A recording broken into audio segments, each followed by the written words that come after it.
Yun mga abel. Yan, good afternoon. Good afternoon sa inyo. Yan.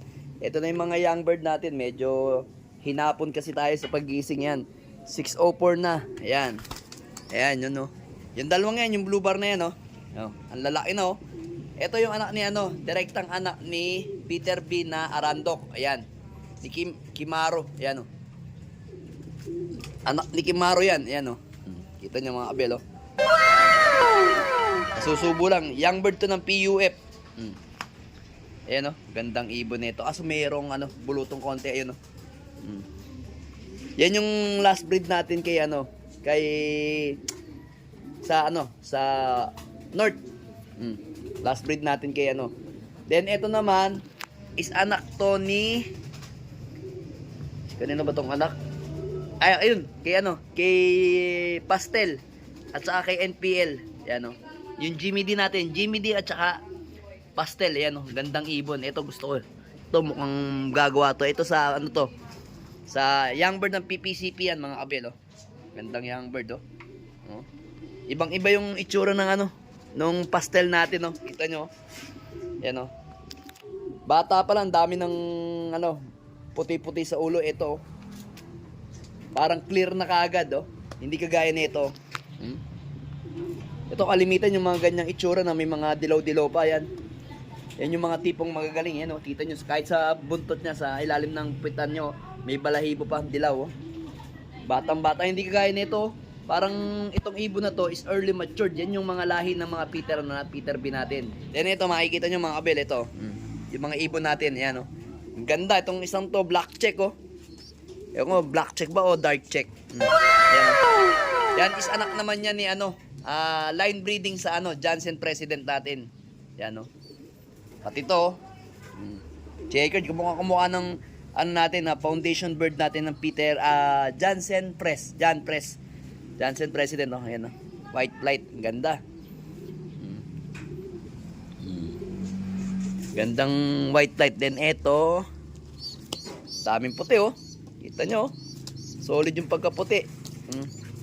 Ito 10 puti ito. Ito naman 7 puti.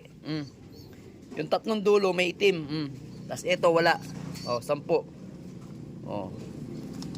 Then ito naman, ilan to? 4 na puti ito sa dulo. Then ito, pantay. Ito ang pantay. 4. Tsaka 4. Tama ba? Oh, yan mga abel. 4 yan ang pantay na ano. Balance na kulay ng ano. Pakpak o puti. 4 sa 4. Yan ang balance. Ito kasi hindi masyado eh. Pero okay lang din naman yan. Yan oh. Ito. May itim kasi ito sa dulo eh. Yun, oh. 3. Tapos ito wala. Sa kabila oh. Yan. Anak yan ni ano. Line breeding ng Johnson President natin yan. Na may pasok na Peter. So kadugo pa rin yan ni Peter B. Mga abel yan. Yun nga lang may pasok na Johnson President. Then ito naman yung anak ng alam ko anak to ng ano. Juana to. Juana na may pasok na Peter ni Miss Peter. Yan. Yan. Ito naman yung anak ni Miss Peter. Yan oh. Checkered oh. Checkered. Checkered to. Tingnan natin kung may white plate. Walang white plate to. Walang white plate to. Ito. Yan oh. Ito yung kamukha ni Luha. Yan oh. Ganyan siya nung bata eh. Parang dirty blue bar oh. Ganda.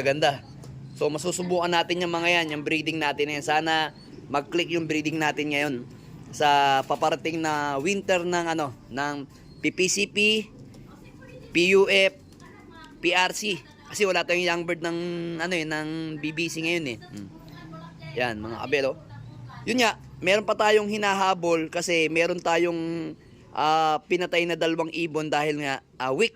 Hindi ko gusto basta nakita kong sinisipon tapos hindi nagkakain tapos nangangayay at pinapatay ko na kagad yung mga abel para hindi na tumagal kasi pag ginamot ko yun bata na ganyan ganitong bata tapos ginagamot ko wala na rin yan, walang mangyayari sa kanila mga abel. Kaya ganun ang ginagawa ko, pinapatay ko kagad. So talagang minsan kailangan yung obserbahan yung ibon nyo pagka talagang weak na wala na talaga, kailangan nyo nang i-let go yung ganong ibon. Kailangan kasi mga healthy mga ibon ninyo mga abel. Pero may papisa na tayo ngayon kay ano sa magulang ito. Kay Jimmy D at saka kay Pastel. May kapatid na yan. Ito kasi yung first clutch eh. Isa lang yung pinisa. So dun sa second clutch, dalawa na yung pinisa. Yan. Mukhang lilipad yun sa PRC at saka PUF mga abel. So ito yung kapatid nitong isa na checkered na white plate ata yun. Yun yung ganitong kulay. Yun yung nakalko kasi nangayayat siya tapos ayaw niya magkakain. Kaya pero may vaccine yun, na 8 week, kaya tinanggal ko na kagad. Inilayo ko sa loop ko, nilagay ko dun sa quarantine. Tinignan ko lang ng 2 days kung kakain siya ng solo, hindi talaga, yun. Kaya sinintensyahan ko na mga abel, kaysa naman iba pa yung magsintensya. Kaysa gumastos tayo ng gumastos sa gamot, tas hindi rin naman magpe-perform na maganda sa karera, edi let go na lang natin. Dito kayo. Dito kayo, babalik ko kayo sa nanay ninyo, huwag kang mag-alala. Ito kasi mga abel, pilit na ibinababa na ng mga magulang. Pinabababa na tong dalawang to. Kasi alam ko parang mangingitlog na naman yung magulang niyan. Pero hindi na natin papipisa mga abel. Kasi magpe-prepare naman tayo ngayon sa south breeding. So, ang kalimitan ng breeding natin is mga March na mga abel. Ayan, March na tayo mag-i-start. So, yun, marami tayong ililipad ng winter, siguro mga 20. O, tingnan nyo. Healthy sila mga abel. So balik nga lang muna natin to mga to para baka biglang lumipad eh. Ito dito to kay kay Litar. Kaso si Litar, yung asawa niya na si Miss Maselan is eto na. Pinalay ko na rin yan mga abel. Pinalay ko na si Miss Maselan. Yan, gagamitin natin sa South Race yan. Then eto, dito ka. Ito naman isa natin sa lahi ng ating Peter. Yan. Tapos may egg na siya, ayan no. Kaso itong breed na to dapat south na. Kaso nga lang, yun nga, nagkulang tayo ng isang PPCP kaya magiging niyan, isang south, isang norte pa. Wala eh, konti lang breeder natin mga abel eh. Tapos nagkataon, namatay pa. Ayun. Kaya yun, kailangan natin ipapisa. Dito kayo. Tara dito tayo. Tayo sa magulang ninyo. Asan na yung magulang ninyo? Ito. Yan. Ang tapang pa naman ng nanay nito. Ano? So ibaba nga natin yung isa. Alin ba dyan? Ito. Ibaba natin tong isa. Tapang yan eh. Yan yung isang ibon na yan. Sobrang tapang yan. Yan si Johnson President. Tsaka yung Johnson President. Magkamukha oh. Line breeding ang ginawa natin mga abel. Then ito naman. Kunin natin at ilagay na natin. Ang babait nito. Ito yung mga lahi kasi ni Miss Peter eh. Talagang mababait yung mga lahi ni Miss Peter. Kaso pag lumipad, yun nga lang.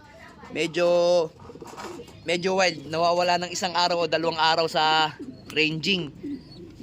Tapos pag bumabalik naman. Pag bumalik, yun. So sobrang titibay na nila. Ayan o. Yan. Pero may papisa na tayo dyan. Yun o. May papisa na tayo kay Pastel dito. O. Then after niya mapisa, ito yung singsing eh. O. Ayan o. After niya mapisa, ito yung singsing. Ayan o. Papisa na tayo dyan. Ayan o. Kita nyo. May silip na. Then dito naman, mapipisa na to. Itong pinasiter natin na to. Ayan o.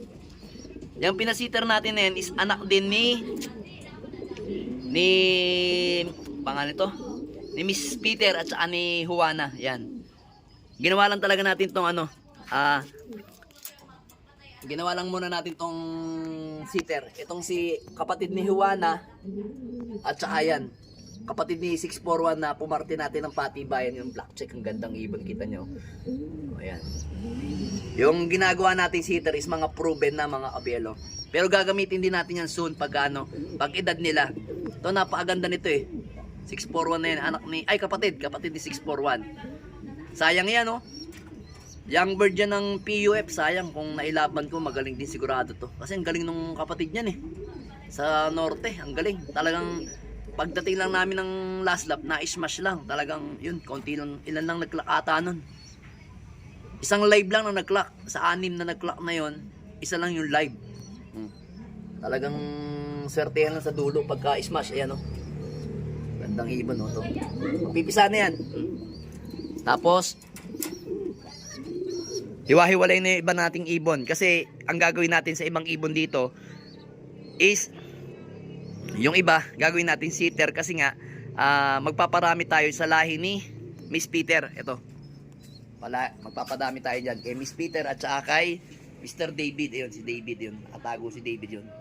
Silang dalawa, pararamihin natin yung kanyang mga anak. Kasi dyan tayo, swerte.